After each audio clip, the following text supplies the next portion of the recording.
Introduction to Organizational Behavior, Assignment 1. My first organization is the Moose's Cookhouse, which is a locally owned sports bar located in the heart of North Bay, Ontario. It's known for its chicken wings and lively atmosphere. The Moose has become a local favorite for many residents, students, and visitors. The restaurant offers sports entertainment and an exciting environment for all. My second organization is Pembroke Regional Hospital. It's located in Pembroke, Ontario, and serves as a vital healthcare center for the community that surrounds this beautiful town. Among its many departments is the labor and delivery unit, where a team of registered practical nurses and registered nurses, as well as physicians and others, work together to provide compassionate and high-quality care to all patients.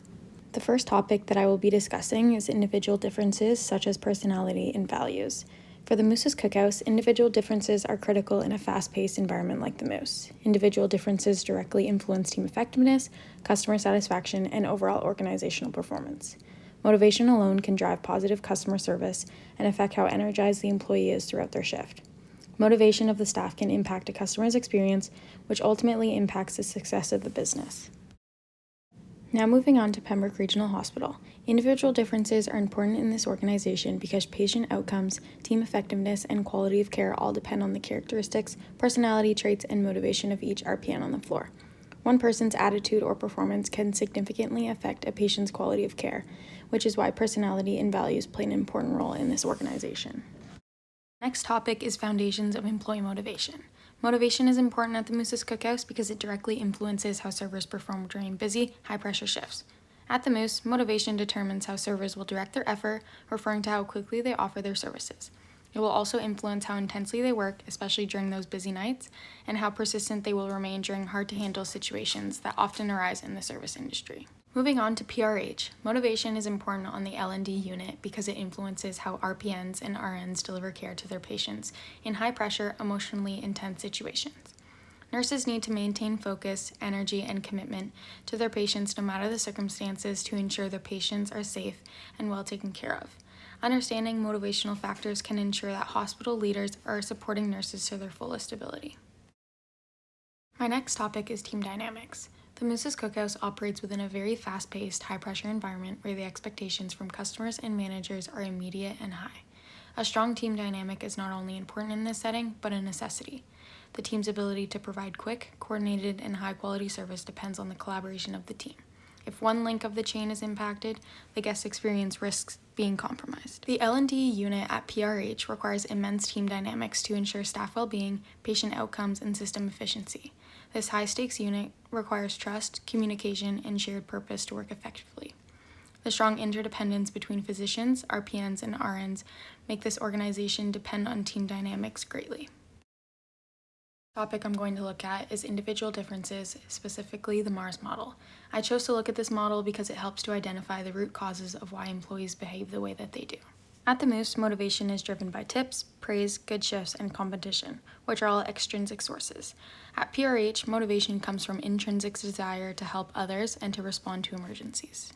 At the Moose, ability relies on multitasking, speed, and social skills.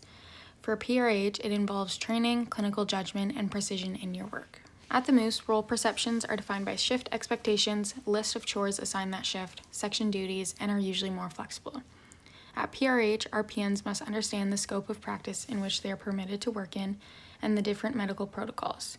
They usually have clear role expectations. For situational factors at the Moose, issues can arise with the POS system, bad weather, and unpredictable customer issues.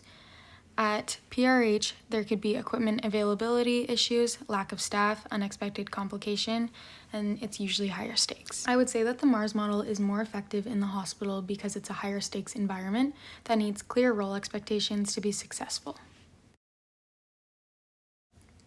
Next, I'm going to look at the CANOE, also known as the Big Five personality traits. I chose to look at this because it provides a reliable, research-backed way to understand how personality affects workplace behavior, team dynamics, and job performance. At the Moose, conscientiousness needs to be medium to high. It's needed to stay organized with many tables, orders, and customer needs. At PRH, it needs to be very high. It's critical for patient safety, detailed charting, and strict protocol following. At the Moose, agreeableness needs to be high. It promotes a smooth handling of customer complaints and maintaining a friendly vibe even when stressed.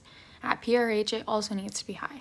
It's crucial for bedside manner, collaborating with doctors and families, as well as other tasks. For neuroticism, it needs to be low at the Moose. It helps servers stay calm under pressure, especially with customers who are under the influence. At PRH, it also needs to be low because it's essential in emergencies such as birthing complications. At the Moose, openness to experience needs to be moderate. Flexibility is always helpful in an ever-changing environment or when dealing with unpredictable customer demands.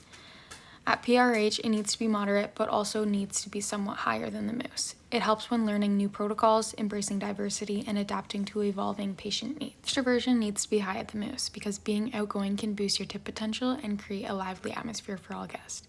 At PRH, it could be a mixture of both. Extroversion is good because it's valuable for patient advocacy, but introverted nurses can thrive just as much. Personality traits like extroversion are more effective in the restaurant business to ensure a lively experience for the guest.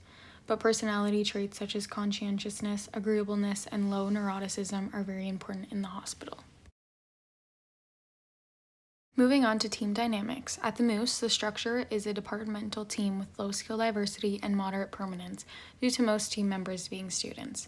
At PRH, it's a self-directed team with high interdependence and permanence. Task interdependence is mostly sequential at the Moose, but it's reciprocal at PRH with continuous interactions amongst the team. Communication is brief and task-focused at the Moose, but it's continuous and could also be informal at PRH. Team roles at the Moose are usually doers and organizers, but you'll find all 6 roles present at PRH. Social loafing is more likely in longer and unsupervised shifts at the Moose, but it's usually rare at PRH due to clear accountability and visibility. I would say that a simple structure and clear roles help a quick onboarding and help maintain a flow at the Moose, but the self-directed teams at PRH helps promote autonomy and flexibility in high-pressure situations. Accountability and limited social loafings also helps increase effectiveness. Moving on to foundations of motivation, we're going to look at the 3 components. For the Moose's Cookhouse, direction is usually focused on providing fast and friendly service and ensuring customer satisfaction while also maximizing tips. At PRH, the direction is focused on patient care, safety of the mother and the baby. At the Moose, the intensity is moderately physical and emotional as well. The pace will vary by shift, but at PRH, it's usually highly physical, cognitive, and emotional effort due to medical complexity and life or death stakes. Moving on to persistence, at the Moose, shifts don't have defined hours, but effort needs to be maintained during the entire shift. At PRH, it requires sustained motivation across the entire shift length and must maintain focus despite fatigue and unpredictable situations. At the Moose, I would say that motivation is effective when immediate rewards are present, but can fluctuate when customer behaviors vary. At PRH, an RPN's motivation will remain more stable and is driven by intrinsic rewards of meaningful work rather than extrinsic like the Moose. Now going to discuss what the Moose's Cookhouse have done effectively and ineffectively. For effective, they have clear purpose and role clarity, so staff is generally aware of their main tasks and side duties while serving efficiently to ensure customer satisfaction. They also have moderate task interdependence, as servers are able to coordinate with the kitchen to allow a smoother flow. Lastly, they have basic team effectiveness, as they have service speed, order accuracy, and customer satisfaction. Now on to what the Moose has done ineffectively. I would say that there is an increased social loafing as there is a limited oversight of an individual's work. It could lead to a reduced accountability and motivation, which can transfer into future careers. Next, I would say that there's inconsistent motivation at the Moose. Servers are always less motivated to work during slower shifts or when dealing with rude customers, which can impact the overall experience of the guests. Moving on to what PRH has done effectively and ineffectively. To begin with effective, they have a strong and consistent motivation.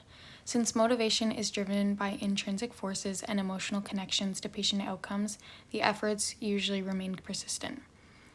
Next, personality and values can make good staff. So high conscientiousness and agreeableness can facilitate the safety for all patients and allows RPNs to provide full attention service. Moving on to what has been done ineffectively at PRH is that there can be potential strain and burnout due to the sustained emotional, cognitive, and physical effort. There's also a risk of presenteeism due to the importance of their responsibilities. Nurses may choose to work when burnt out or ill due to staffing pressures, which can risk the safety of patients as well as the staff. Now going to give some recommendations for both organizations. To begin with the Moose, I would try to introduce some cross-training to enhance flexibility and collaboration during the busy nights.